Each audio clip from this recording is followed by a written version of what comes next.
Ever watch a movie where Zeus is just this cranky old dude tossing lightning bolts like he's trying to swat away a pesky fly? I mean, come on. It's like, chill out, Zeus. It's just a little thunder. You'd think with all that power, he could at least keep his cool, right? Is Hades just the devil with a killer hairdo, plotting world domination from his cozy little basement? I mean, come on, you've got to admit that's a pretty relatable vibe, right?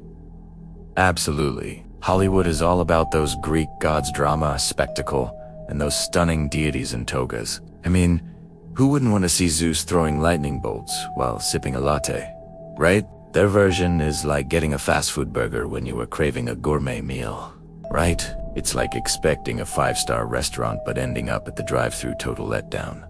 Buckle up, folks.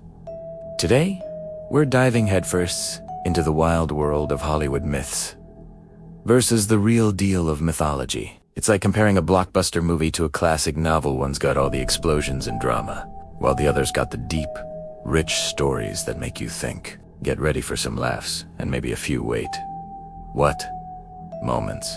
Is what you see on the big screen divine inspiration, or just a Herculean misunderstanding? I mean, come on. Sometimes it feels like Hollywood is just throwing darts at a board of ideas, right? You know, like, let's make a movie about a guy who talks to fish. I mean, who doesn't love a good fishy tale? So, is it genius or just a colossal mix? It's like trying to figure out if pineapple belongs on pizza. Either way, you're in for a wild ride. You won't believe how wild the truth really is.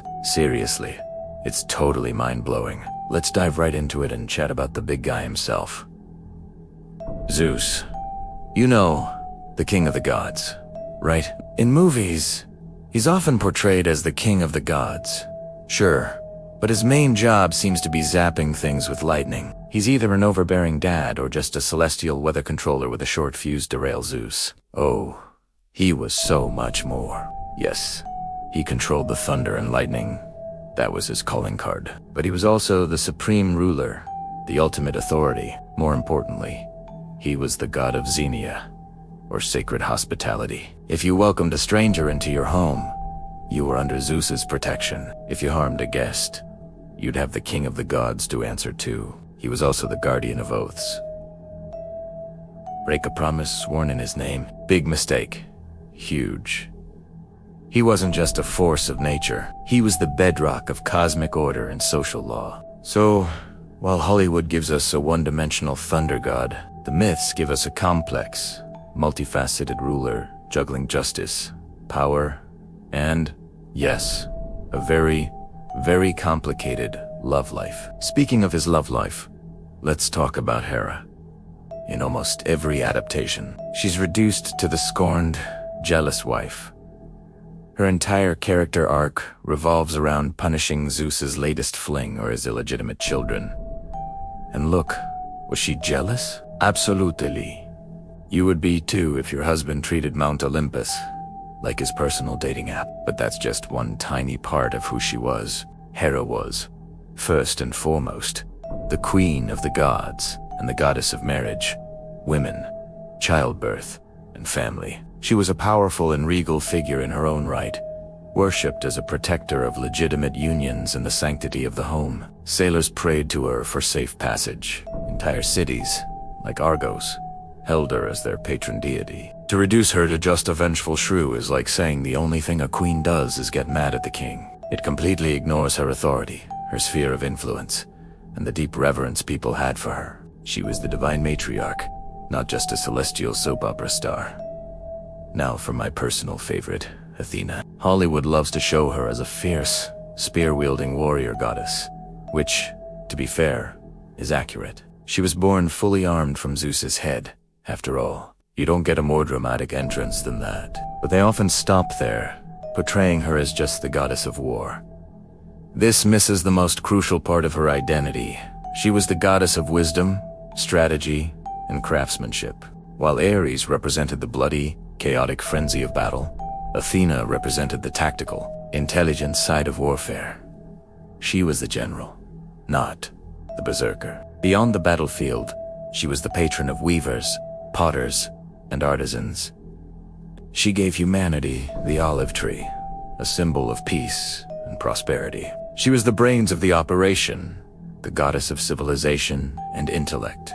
So, yes, she could hold her own in a fight, but she was just as likely to outsmart you or teach you how to weave a masterpiece. She was wise, not just a warrior. Let's head to the sea and talk about Poseidon. In films, he's the king of the ocean, master of tsunamis, and usually looks like he spends a lot of time at a CrossFit gym for sea gods. He's all about the water, but in the myths, his domain was much broader. Yes, he was the god of the sea, but he was also known as the Earthshaker. He was the god of earthquakes. When the ground rumbled and split, that was Poseidon expressing his displeasure.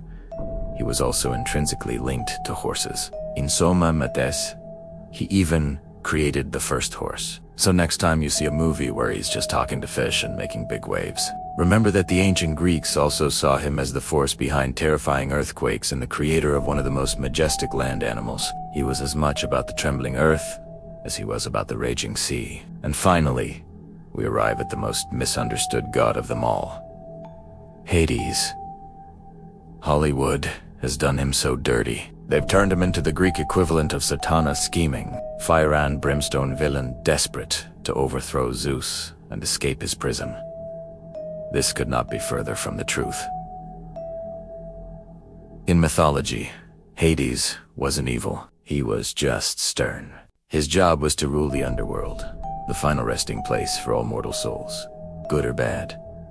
It wasn't a punishment for him. It was his domain, assigned to him by lot, just as the sky was given to Zeus and the sea to Poseidon. The underworld itself wasn't hell.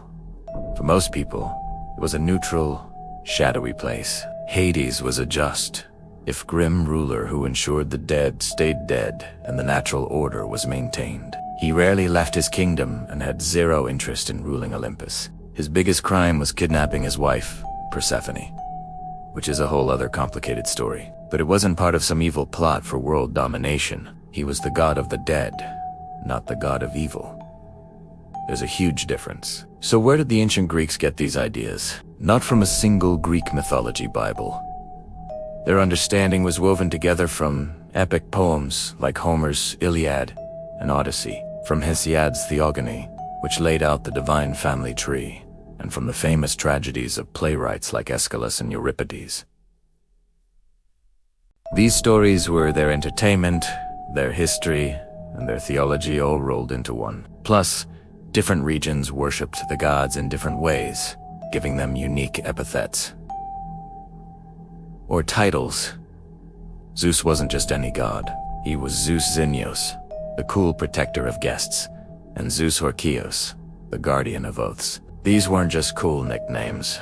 They reflected the specific roles the gods played in people's daily lives. So why does Hollywood keep getting it wrong? It's simple. Simplification. It's easier to create a story with a clear-cut good guy and a mustache-twirling villain than it is to explore a grim but fair ruler of a neutral afterlife. A jealous wife is an easy source of conflict. A god who just throws lightning is visually spectacular. They're taking these complex, multi-layered beings and flattening them into archetypes we can easily understand in a 2-hour movie. To be fair, some films get bits and pieces. Right, the sheer power of the gods, the epic family squabbles, but they often miss the nuance, the cultural significance, and the deep philosophical ideas the gods represented. These myths weren't just superhero stories. They were humanity's earliest attempts to explain the world, from the changing of the seasons to the rules of hospitality and the finality of death. They still matter because they tell us so much about what it means to be human. And that's the real tea. Or should I say, the real nectar. The Greek gods are so much more fascinating than their Hollywood counterparts. If you enjoyed this deep dive into mythology and want to see more content that separates fact from fiction, then you absolutely need to smash that subscribe button and ring the notification bell. Seriously, click it right now. Don't make me have Zeus Horkios come after you for breaking your silent promise to subscribe.